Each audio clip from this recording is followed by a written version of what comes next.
Our headlines. A third day of violent clashes in Los Angeles between police and protesters as city officials accuse President Trump of provoking chaos. The guy with the green gun there, he's been firing rubber bullets at the direction of the crowd, and it shows you just how volatile the situation is.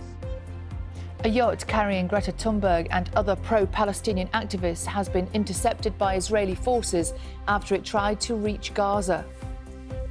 The BBC understands police forces in England and Wales are set to receive above-inflation increases in the spending review this week. Yes, the Chancellor will confirm the government's spending plans for the next few years on Wednesday. I'll look at what we know so far about the likely winners and losers. Do you want to have a go at reading? Because you're probably better than me now. Like, I knew things were bad when my own 6 and 7-year-olds were reading better than me, as the dad reading them their night-night story. Made with super affordable ingredients. We will hear from Jamie Oliver on eventually being diagnosed with dyslexia years after leaving school and how he's determined to change things for the next generation. Let's have a look at this morning's newspapers. We're starting with The Times, and an image of heavily armed National Guard troops in Los Angeles dominates their front page. The paper also reports that Chancellor Rachel Reeves is expected to boost police budgets before this week's spending review, as Henry was just telling us here on the sofa. Yeah, absolutely. Let's look at the Daily Telegraph, which features a warning to the Chancellor that the police service is broken by funding cuts, quoting the Police Federation and Police Superintendents Association.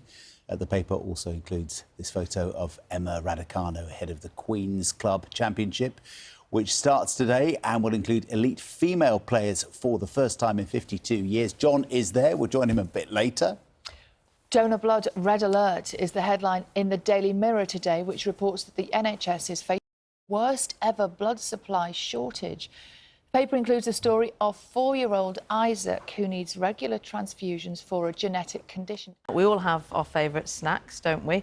And now King Charles has been given an insight into his. He was on a trip to Lancaster Castle and he told a local cheese producer how a bit of sheep's cheese on a digestive biscuit is, in his words, incredibly good.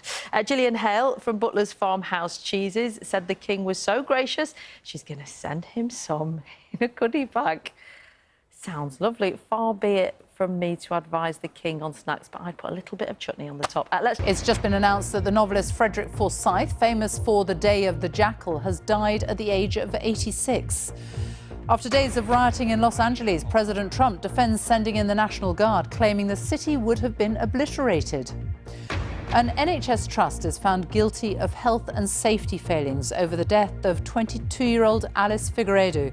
This, her mother's reaction. Well, from superhero badges to football club colours, modern prosthetic limbs can be personalised to reflect the personality of their users. Well, now an 8-year-old boy who loves Lego has had a bespoke prosthetic arm made especially for him by a team of designers. Toby was born with a limb difference, but his mum, Deborah, says that he absolutely loves showing off his new arm. It's given him more confidence than what he had previously. And because he's so Lego mad, having this, he's been able to play with it. He hasn't had to wear it before he could get used to it. So it's made him a lot more comfortable with that. And it looks brilliant, Toby. Now, working with crumbling ceilings and sewage leaks, we take a look at the state of some of the Met's buildings. So here we are in the instructor's locker room.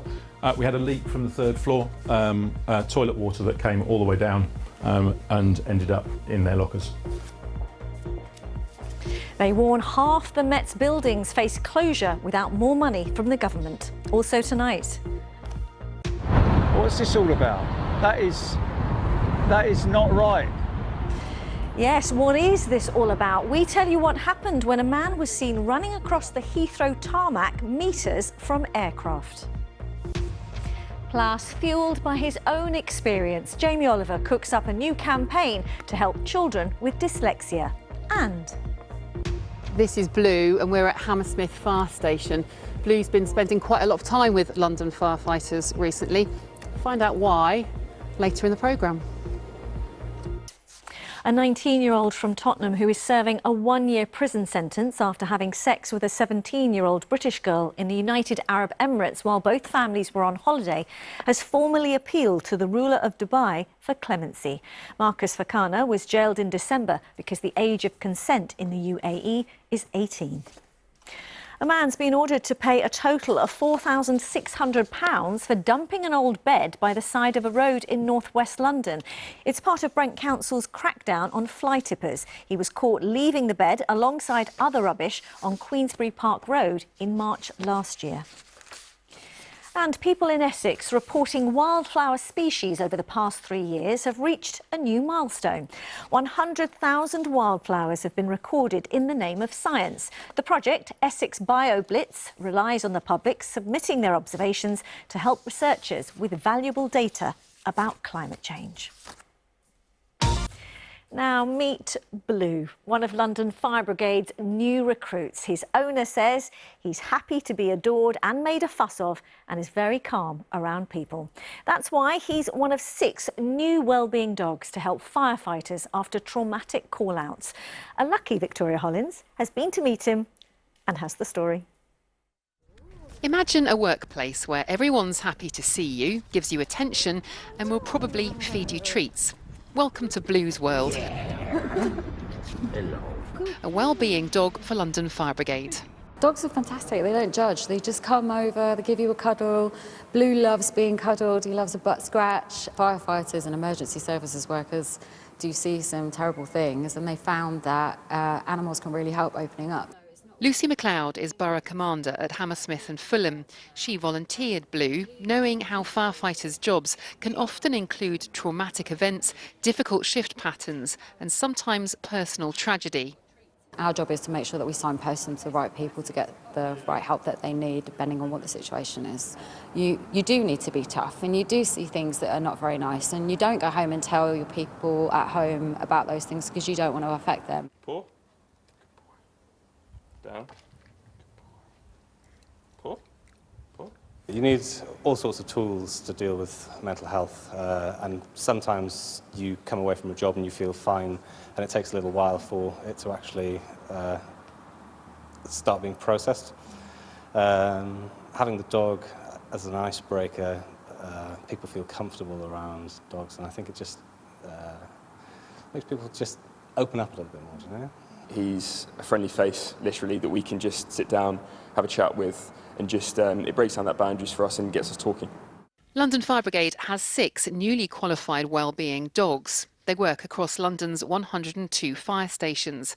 Staff volunteer with their own pets to give emotional support after a series of training and tests. The noises in a fire station and the sounds and the smells are quite different to anywhere else. So the air brakes are really loud, the horns, the two-tones going off. They're allowed to notice it, and then they need to recover really quickly, and he's really good at doing that. Once training is complete, there'll be 10 wellbeing dogs, and the service hopes to recruit more in the future. Victoria Hollins, BBC London.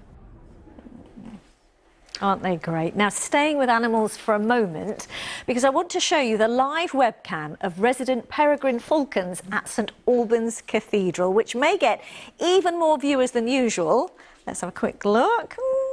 Not much activity now, but because a chick hatched this morning and then a second this afternoon, and they're the first arrivals from parents Alban and Boudica this year. I'm not sure if that is Alban or Boudica.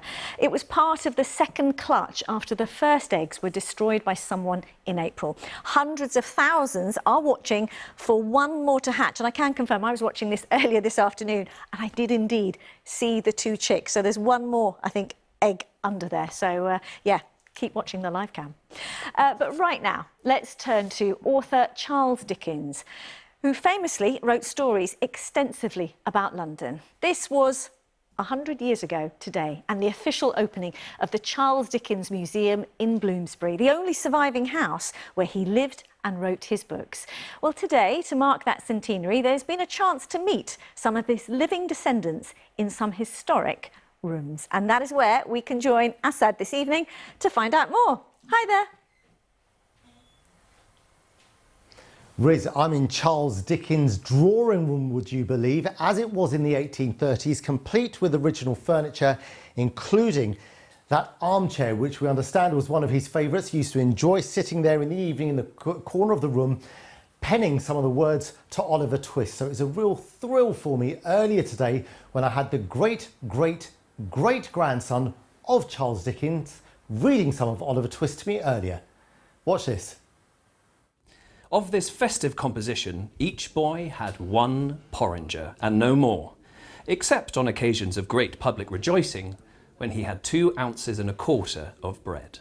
How does it feel reading one of the most famous stories ever written in the room where it was written by your great-great-great-grandfather? It does feel quite weird because I'm just a regular guy who happens to have a very, very extraordinary name. So my relationship is nothing but just wonder, and the fact that I'm related to such a man and that we share similar nose lines and things like that is just an absolute privilege, and it's kind of amazing, to be fair.